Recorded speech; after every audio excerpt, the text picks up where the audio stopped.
Bonjour et bienvenue aux auditeurs de Radio Maria du diocèse de Toulon qui nous rejoignent dans ces émissions consacrées au patrimoine religieux. Nous allons faire un petit détour à travers le pays, puisque après avoir parlé des sanctuaires finistériens, après avoir pu aborder quelques églises du département et du diocèse de Grenoble, étape aujourd'hui à Beaune. Nous sommes en Côte d'Or, la capitale du Bourgogne, dans ce diocèse où la cathédrale est donc celle de Dijon. Nous sommes ici à Beaune pour parler de la basilique Notre-Dame, qui date du XIIe siècle. Nous allons investiguer en détail son histoire, une histoire mouvementée à travers les siècles, comme souvent dans ce pays. Avec 3 personnes aujourd'hui pour en parler, je vous laisse vous présenter. Véronique Mangold, guide conférencière et présidente de l'Association des Trésors d'Art de Notre-Dame. À votre côté. Isabelle Cavaillé, secrétaire paroissiale. De cette grosse paroisse qui compte donc 19 clochers si je ne m'abuse. Elle compte effectivement 19 clochers.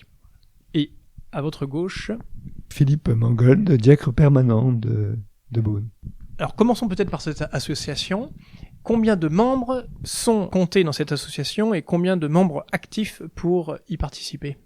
Alors, l'association, elle compte 40 membres et auquel il faut rajouter une belle équipe de 10-12 bénévoles qui se relaient à la belle saison entre avril et octobre pour accueillir les passants, pèlerins dans notre basilique et surtout leur faire découvrir la tenture à la Vierge, qui est une très belle collection de tapisseries qui nous raconte la vie de la Vierge et elle nous arrive en 1500.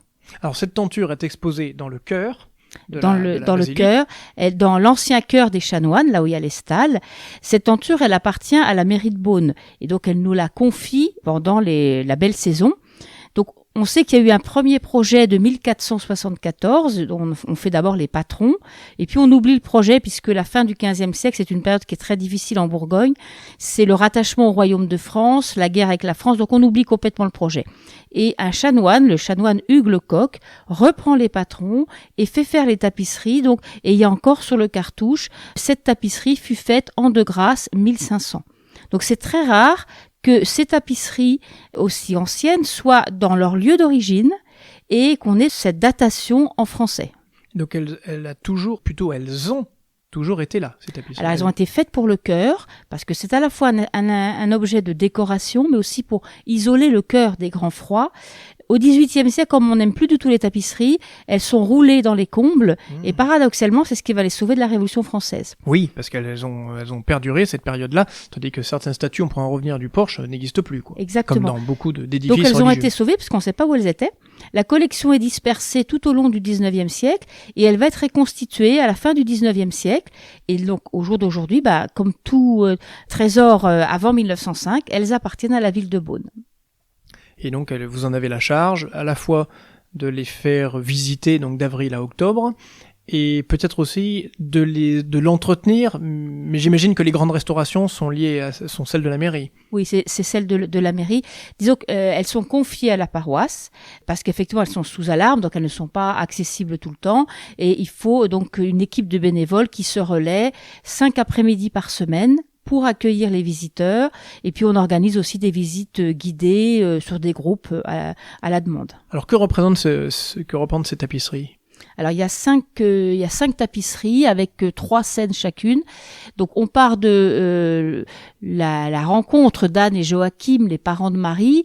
Ensuite on a la naissance de Marie, on a la consécration de Marie au temple, le choix de l'époux, Marie est reconduite au domicile, le mariage de Marie, l'annonciation, la visitation, la nativité bien sûr. Ensuite on a la circoncision, l'adoration des mages, la présentation au temple, le massacre des innocents, la Sainte Famille en Égypte et un grand bond en avant qu'on ne sait pas bien expliquer pourquoi, le couronnement de la Vierge. Donc il y a à la fois des scènes bibliques, enfin des 4 évangiles, et d'autres qui n'en font pas partie, qui font partie d'évangiles apocryphes. Des évangiles apocryphes, tout à fait. D'accord. Sait-on aujourd'hui combien de personnes ont travaillé à la conception de cette œuvre ? On sait pas. On sait qu'elles font 70 mètres carrés au total, et il faut 1 mois pour faire 1 mètre carré. encore aujourd'hui. Nous avons été en vacances à Aubusson. La technique est restée la même au XVe siècle et il faut à peu près 1 mois pour faire 1 mètre carré. Donc vous dire combien de personnes ont travaillé dessus, probablement un atelier, parce qu'on voit par exemple que certaines représentations des mains de Marie sont pas les mêmes d'une tapisserie à l'autre. Donc on peut imaginer que c'est pas le même lissier qui a fait ça, mais on n'en sait pas plus en fait. Et sait-on où a-t-elle été réalisée? À Aubusson justement? Vous citez Aubusson? Non, dans les Flandres. Ah, dans les Flandres. Alors la particularité aussi de ces tapisseries, elles sont contemporaines des tapisseries de la Dame à la licorne. Elles reposent sur un parterre de 1000 fleurs. Et toutes les fleurs, les oiseaux, ont un lien symbolique avec la scène qui est représentée. Alors j'ai cru comprendre hors micro que vous n'étiez pas natifs tous les 3 de Beaune. Du coup, la question en découle, pour les auditeurs même qui viendraient ici, voir cette tapisserie et donc cette basilique. Vous souvenez-vous, votre première impression en voyant ces tentures, ces tapisseries? Émerveillé, intrigué ou... Intrigué, et effectivement, elles sont dans un exceptionnel état de conservation. Les couleurs sont très bien conservées et très très vite on s'y attache. Et d'ailleurs, nos bénévoles sont très attachés aux tapisseries. Alors on arrête la saison parce que bon, elles vont repartir dans les musées de Beaune et 2-3 bénévoles à qui j'en ai parlé, ils les voient toujours partir avec beaucoup d'émotion parce qu'elles font tellement partie de la basilique que ils aiment beaucoup les faire visiter déjà parce que c'est toujours très riche cette saison parce que alors on rencontre de tout. Alors on a à la fois des personnes où le catéchisme est fort loin, donc il faut vraiment reprendre les bases. On a des gens qui viennent que pour ça, des gens très très pointus en matière de tapisserie. Donc on a vraiment tout l'éventail et c'est toujours intéressant. C'est toujours des rencontres très très intéressantes. Et pour Philippe, vous rappelez-vous vos impressions aujourd'hui, qu'est-ce qu'elle vous inspire? Pour moi, c'est le reflet du passé, c'est grandiose. Et le fait que ça peut être conservé comme c'est le cas, on a beaucoup de chance. On a vraiment beaucoup de chance d'avoir cette tapisserie. Et pour la secrétaire de la paroisse, qu'est-ce que cette tapisserie implique? Écoutez, moi je trouve que c'est une très belle façon de pouvoir évangéliser. On a cette chance de pouvoir proposer aux gens une belle découverte. Est-ce que la tapisserie d'avril-octobre se voit quand la messe est célébrée? Ou est-ce qu'elle reste dans ce cœur fermé? Elle reste dans ce cœur fermé. Le cœur n'est jamais ouvert. Le cœur n'est jamais ouvert. Il a toujours été comme ça ou de toute façon, historiquement, le cœur était fermé. Puisque c'était uniquement réservé aux chanoines. Ouais. Existait-il un jubé dans cette basilique autrefois? Oui, il existait un jubé. Comme beaucoup. Okay. Je vais laisser Véronique en parler beaucoup mieux que moi. Alors, le jubé. Le jubé. En fait, cette église, elle n'est église paroissiale que depuis la Révolution française. Avant, elle est collégiale, donc il y avait un chœur de chanoines. Et l'autel majeur qu'on voit actuellement, lui, c'est une importation du Carmel de Beaune. Primitivement, il y avait le chœur, les stalles des chanoines, dans lequel les fidèles ne pénétraient jamais. Voilà. Et pour la belle saison, effectivement, donc il y a le chœur dans lequel le prêtre célèbre. Derrière, il y a une cloison, mais qui n'existe que pour la belle saison. C'est parce que il faut maintenir cet enclos des tapisseries fermé pour des raisons de sécurité. Oui. Alors, il y a eu un jubé qui a été démonté au XVIIIe siècle. Il en reste des traces? Non, plus du tout. Non. Existe-t-il encore un collège de chanoines, de prêtres chanoines, comme il peut exister dans certaines cathédrales, par exemple? Je pense à Quimper. Non, à Beaune, on n'a plus de collège de chanoines. Alors parlons de la paroisse, parce que le sujet est évoqué. Donc ici, il y a donc monsieur le curé, il y a, je crois, 2 vicaires qui viennent d'Afrique notamment. Vous êtes 3 diacres. C'est quand même une belle paroisse, 19 clochers. Quelles sont les missions principales de cette paroisse aujourd'hui? Y a-t-il une particularité? Alors, la paroisse en elle-même est gérée comme n'importe quelle paroisse. La particularité, c'est que nous avons un sanctuaire à Beaune. Oui. Donc, effectivement, le curé de la paroisse est aussi recteur du sanctuaire. Voilà. Mais après, tout se passe comme partout ailleurs. Et j'imagine que pour les regroupements paroissiaux, enfin les manifestations importantes, beaucoup de choses se passent ici dans cette basilique? Alors nous y faisons la messe de rentrée paroissiale, Oui. en règle générale. Les vigiles pascales peut-être aussi? Les vigiles pascales, effectivement. Depuis peu, on essaie d'avoir une seule vigile pour toute la paroisse, sachant que la paroisse est divisée en 3 secteurs. Ah oui. On a le secteur de Beaune, qui comprend la basilique Notre-Dame et l'église Saint-Nicolas. Et nous avons ensuite 2 secteurs ruraux. Un qui comporte 5 clochers, qui s'appelle le secteur Saint-Joseph. Mhm. Et l'autre qui comporte 12 clochers, qui s'appelle le secteur Saint-Honoré. Et les différents prêtres sont responsables chacun d'un secteur, Donc, plus même... Voilà. Nous avons le curé à Beaune, et chaque secteur a un prêtre référent. Et ces prêtres vivent ensemble ici dans le Chacun presbytère lié à la... chacun vit chez soi, Ah oui, il y a mais- des presbytères différents. mais ils ont des repas en commun. D'accord. Voilà. Parce que même lié à cette basilique, il y a un presbytère qui est quand même remarquable également. Et on y accède par un cloître notamment. Enfin, c'est Oui, assez oui, édifiant. oui, bien oui, mais parce que c'était une collégiale. Donc, tous les bâtiments autour faisaient partie Hmm. de cet ensemble. Combien de chanoines pouvait-il y avoir à l'époque? Il y a eu, je crois, jusqu'à une 30aine de Ah chanoines oui, tout de même. à une époque. Ah oui. Et la Révolution française évoquée tout à l'heure est passée par là.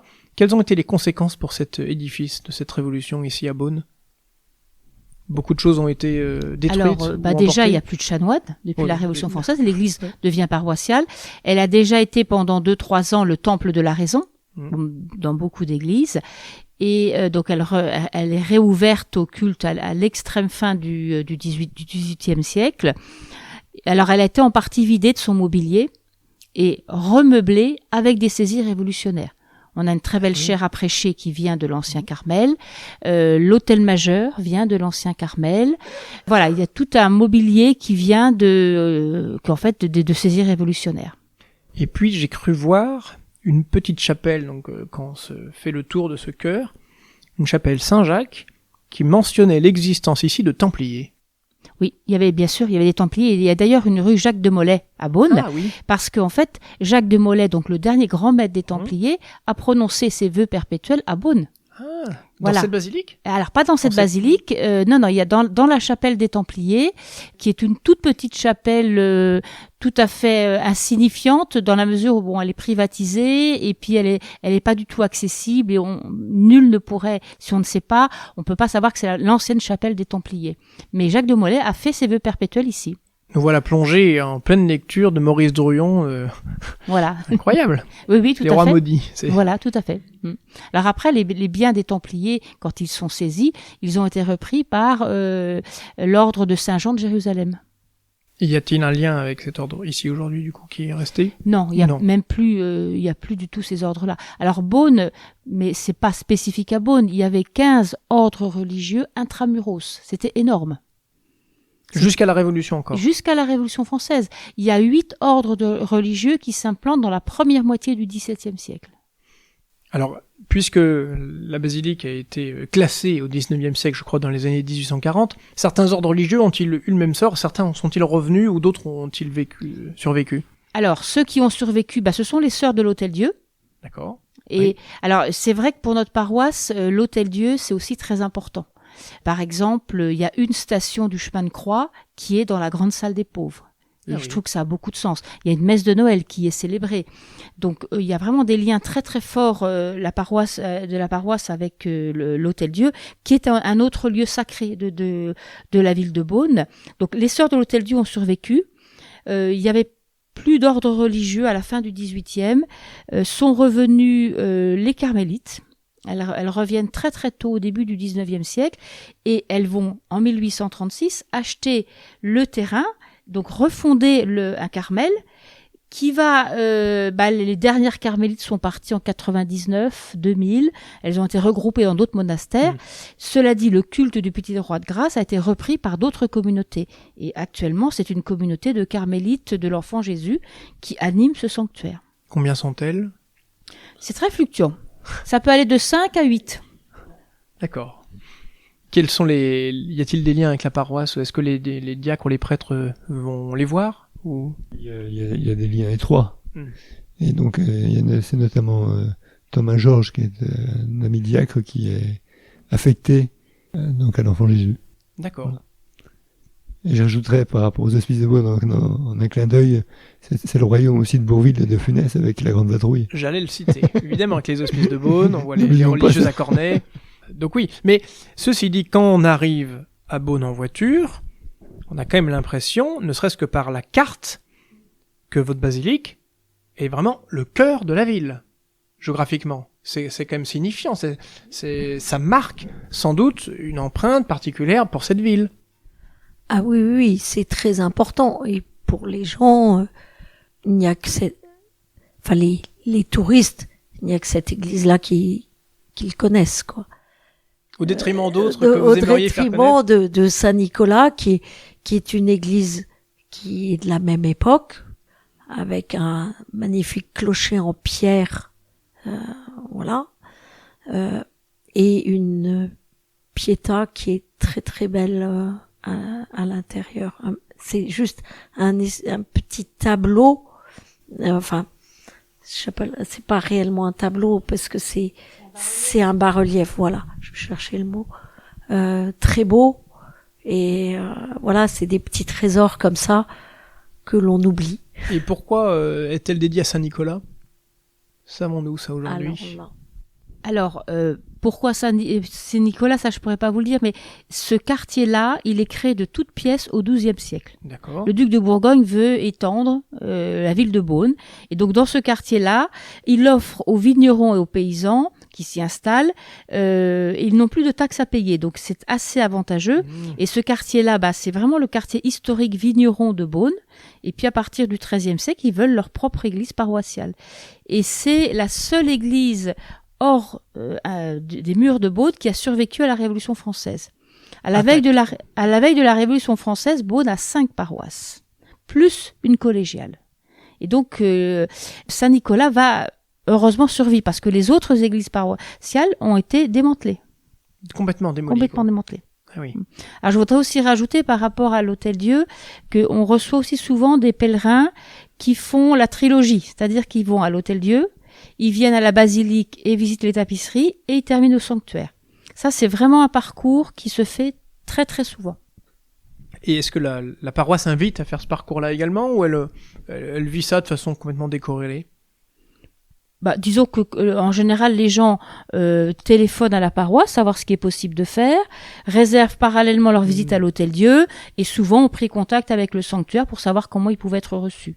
D'accord. Existe-t-il un pèlerinage? On va peut-être pas parler de pardon ici, mais nous sommes loin de la Bretagne, mais y a-t-il un pèlerinage ou une procession particulière, peut-être reliant ces édifices? Alors, il y a déjà le chemin de croix, voilà, qui part de l'église Saint-Nicolas, qui passe par le sanctuaire de l'Enfant Jésus, qui va à l'Hôtel-Dieu et qui se termine à Notre-Dame. Et qui fait même une petite halte aussi à la Charité, l'ancien hospice pour enfants de la Charité qui se trouve dans le centre-ville. Et donc ce chemin de croix, c'est le chemin de croix du Vendredi Saint? Oui, en fait c'est pas le chemin de croix d'ailleurs, c'est l'office de la croix. C'est ça. C'est l'office de la croix que nous faisons avec des étapes. Mais c'est l'office de la croix.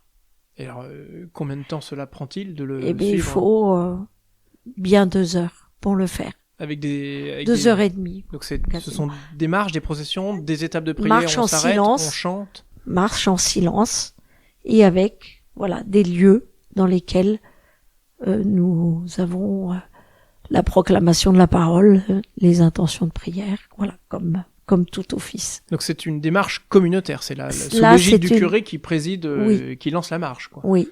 D'accord. Oui. Et il y a donc au départ les prêtres qui commencent, puis les diacres, puis qui veut pour porter la croix. Ah oui. Nous avons une procession avec une croix. Quelle est cette croix justement qui est portée? C'est toujours la même? C'est toujours la même. C'est une. Elle se trouve dans la basilique? Croix en bois imposante. Ah oui. Combien de kilos? mais elle est imposante. Elle est Voilà. imposante. Oui. Et Les femmes la portent pas forcément. Non. donc les femmes ne la portent pas forcément, mais parce on imagine qu'elle doit être lourde. Oui. Combien à peu près par exemple, l'année dernière, combien étiez-vous à suivre ce... On a à peu près 500-600 personnes qui suivent. Ah, tout de même. Oui. Donc, Oui.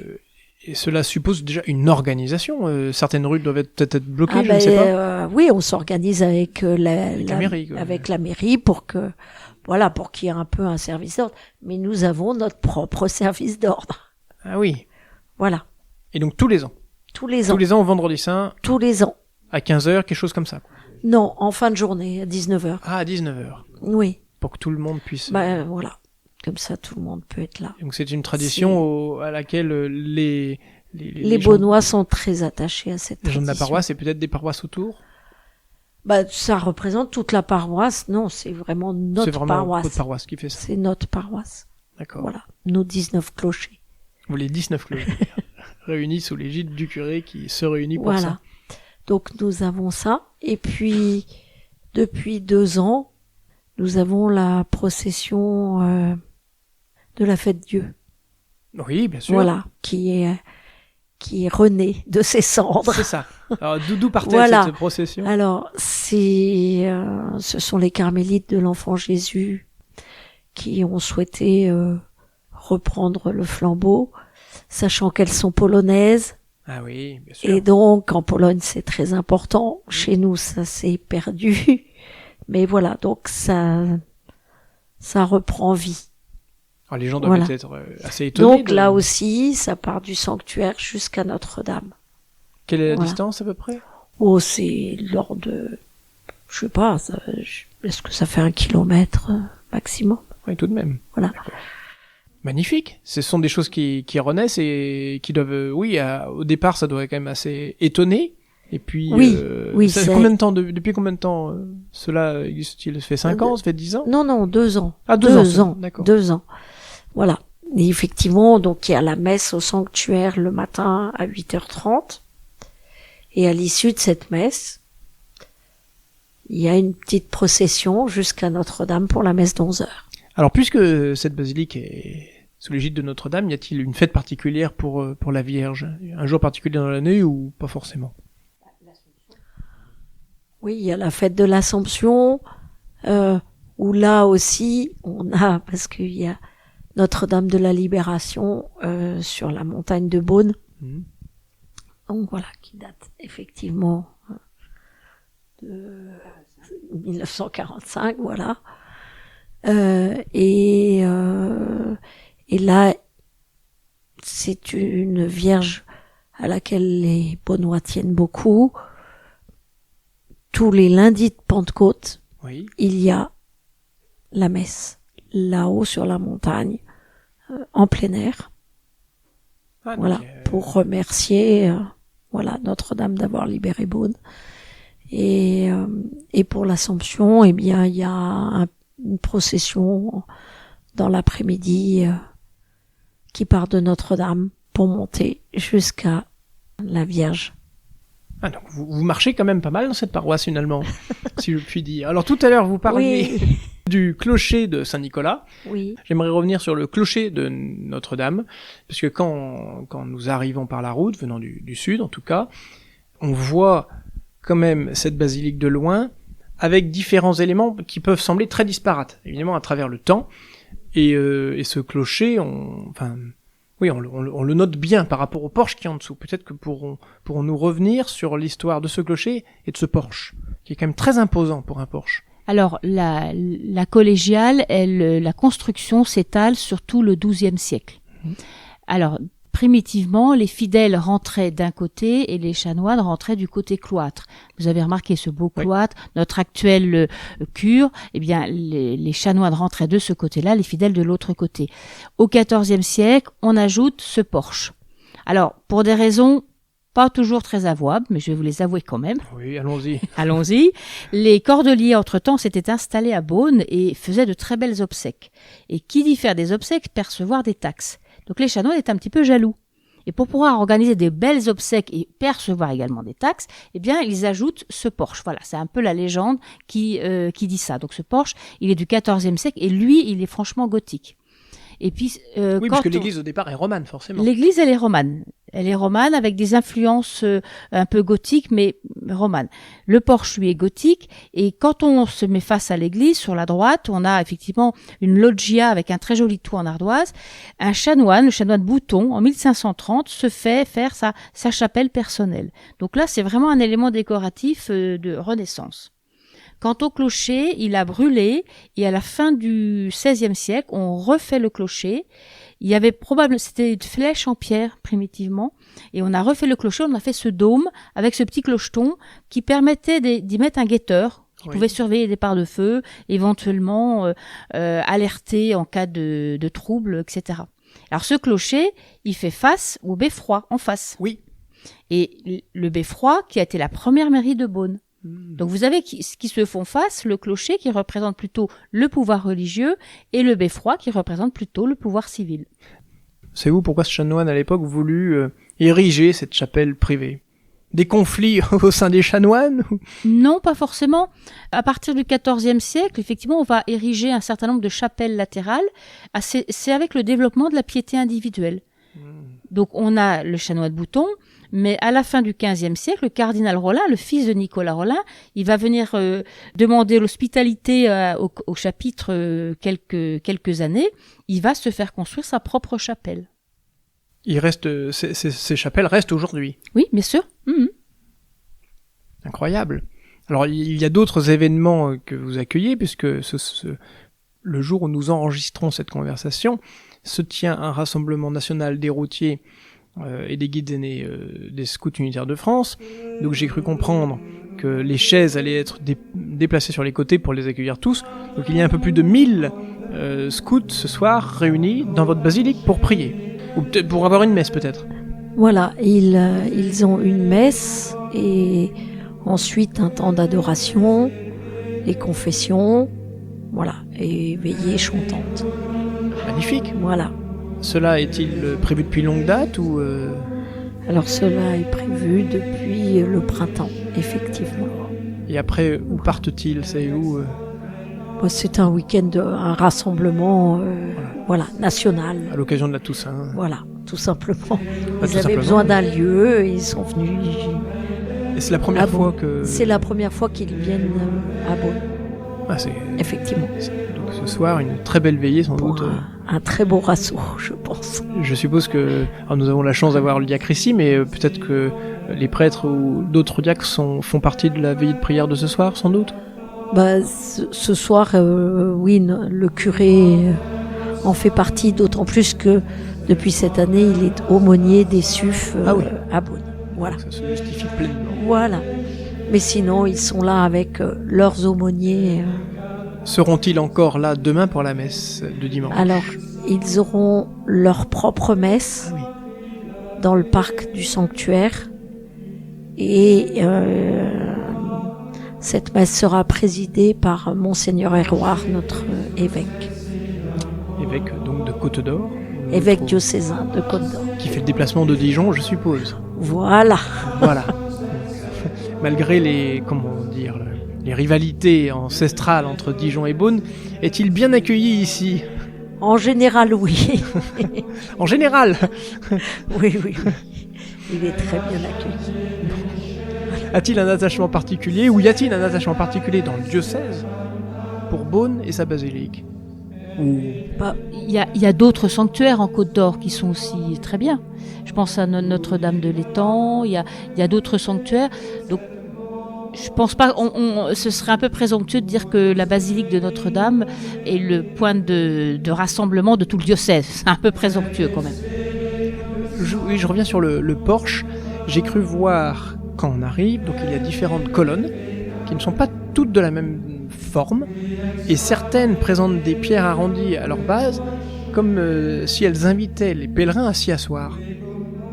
Savez-vous pourquoi elles ont été érigées comme ça ? Est-ce que on peut même se demander si ce n'était pas un lieu de rappelant un peu la parabole des marchands du temple, un lieu d'échange, de retrouvailles des gens à l'abri, échangeant ou même vendant différentes choses du commerce.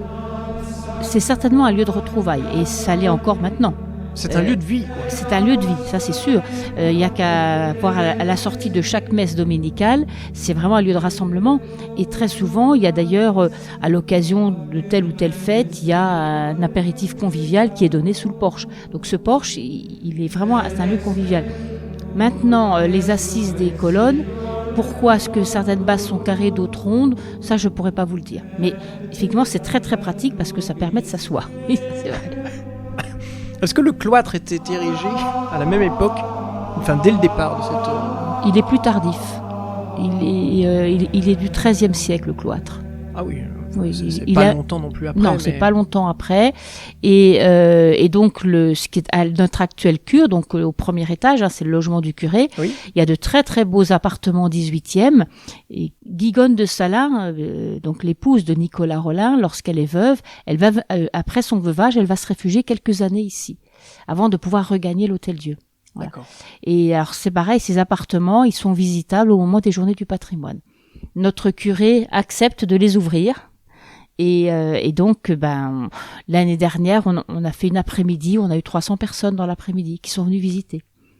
Ah oui. Les tapisseries, c'est donc 5 après-midi par semaine, entre avril et octobre, et on recense 25 000 passages. Oui, donc on peut estimer aussi les passages des gens qui ne sont pas recensés, par exemple le matin. Tout à fait. Voilà. Peinez-vous à trouver des bénévoles pour votre association? Alors, on a toujours du mal à trouver des bénévoles. Ceux qui ont commencé sont ravis et restent. Jusqu'à, non pas que mort s'en suive, mais presque. On a des gens très âgés qui sont très attachés à venir. Mais effectivement, d'emblée, les gens ont toujours un petit peu peur de s'engager. Combien ça va me prendre? J'ai mes petits-enfants, j'ai ma mère à m'occuper.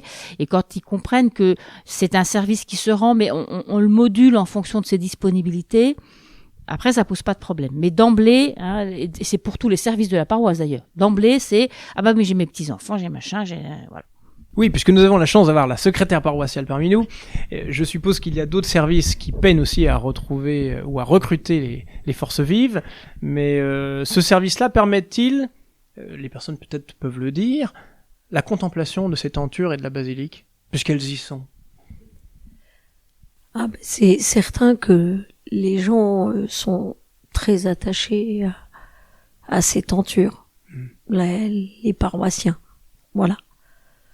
Après, pour votre première question qui était de savoir s'il était difficile de recruter, c'est toujours compliqué. Mais comme partout. Oui. Comme partout.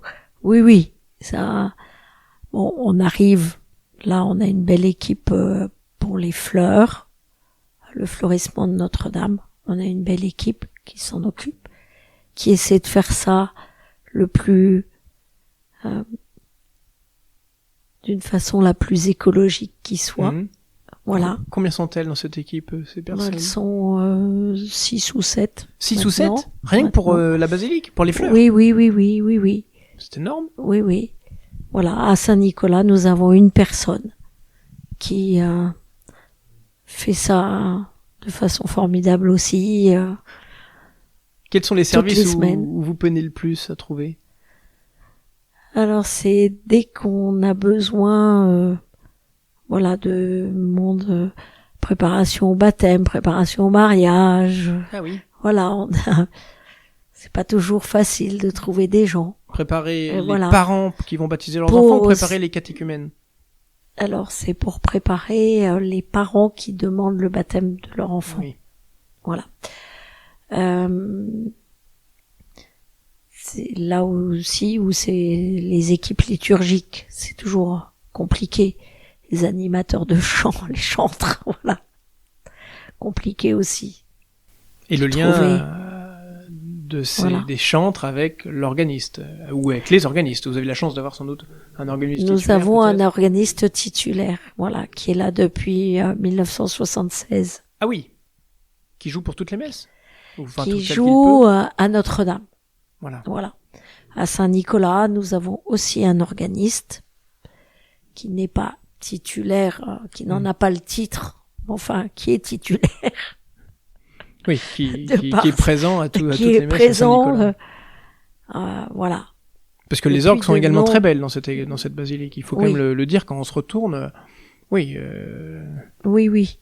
On a des très belles orgues qui ont été remaniées à plusieurs époques. La dernière datant des années 80, me semble-t-il. Avec le temps, les paroissiens, vous semble-t-il rester, sensibles à la beauté et à l'importance de l'édifice dans lequel ils prient?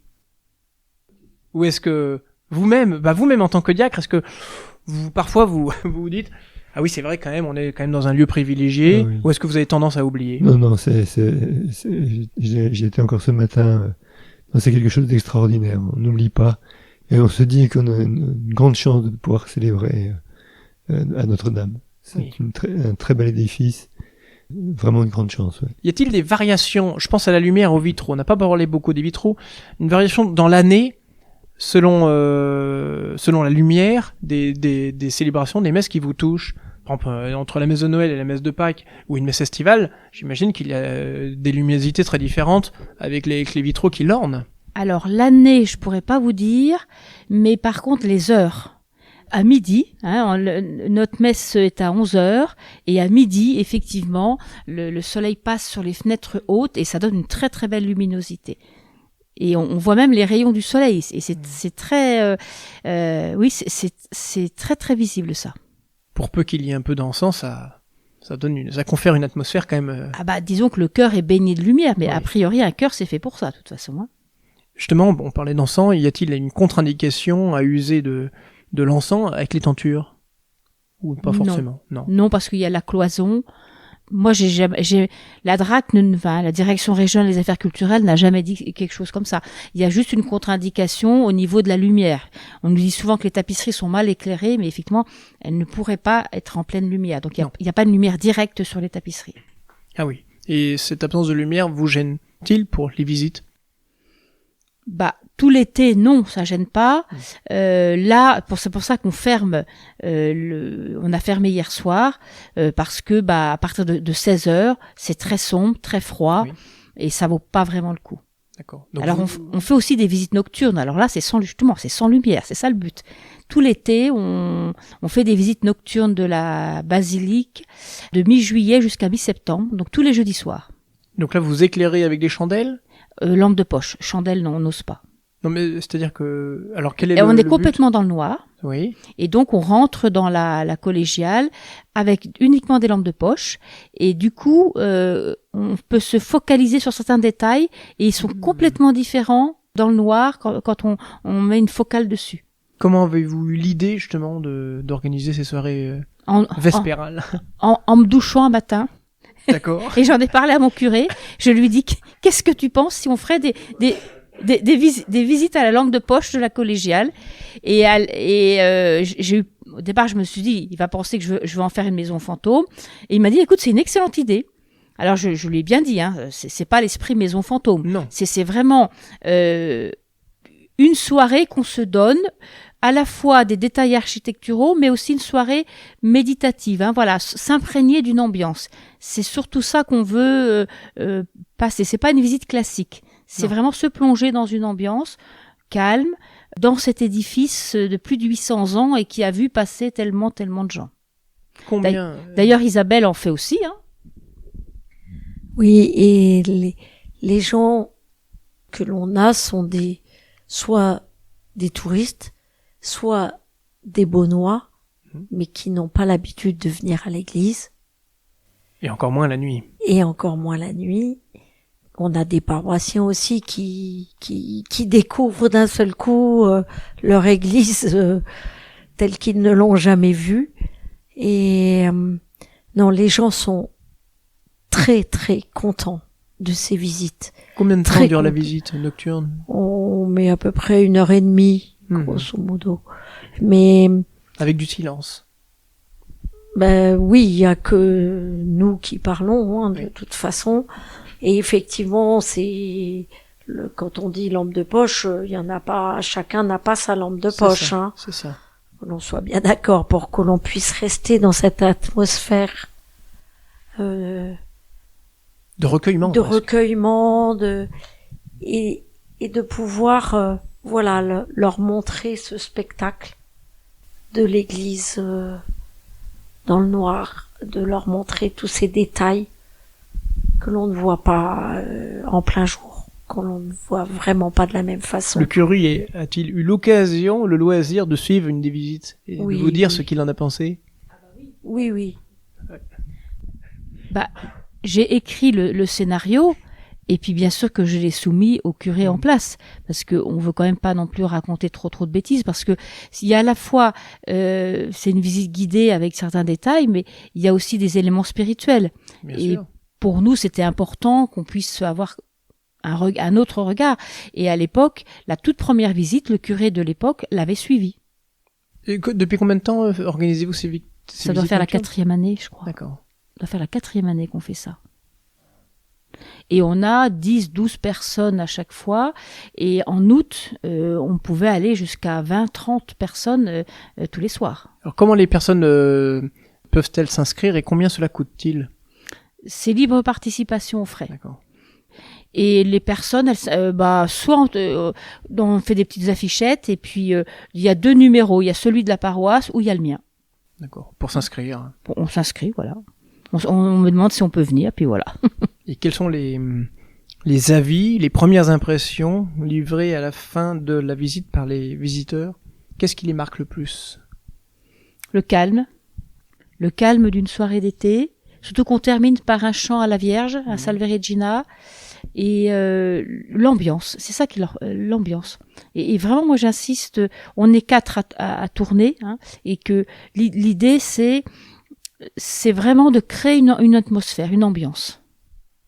Oui, simplement pour compléter ce que dit Véro et donc Isabelle, on a fait cette année pour la première fois une balade au clair de lune, et notamment les prières au clair de lune. C'était la première année, on a eu une 20aine de personnes, et donc ça consiste à le jour de la pleine lune, de faire une randonnée au-dessus de Beaune, dans les sapins dans la forêt au-dessus de Beaune, et de prier, prendre le temps de prier pour remercier le Seigneur de la magnificence de ce qu'il peut nous apporter dans la création. Une marche nocturne. Une marche nocturne, voilà. Donc décidément, vous marchez beaucoup. On a beaucoup marché. Et ce que je voudrais dire quand même, on a parlé des hospices de Beaune, et je pense que c'est important de dire qu'on a un hôpital flambant neuf grâce au vignoble des hospices de Beaune, qui est un vignoble issu exclusivement de dons de patients, qui a une surface de 60 hectares de vignes et plusieurs centaines d'hectares de bois, et ce qui nous permet d'avoir du matériel pour l'hôpital totalement neuf et high-tech. Et c'est grâce aux hospices de Beaune et à la vente des vins, la vente de charité, qui a lieu le troisième week-end de novembre, et qui nous rapporte entre 10 et 12 millions d'euros. Voilà. Ah oui. Donc c'est très important. En effet. Merci beaucoup.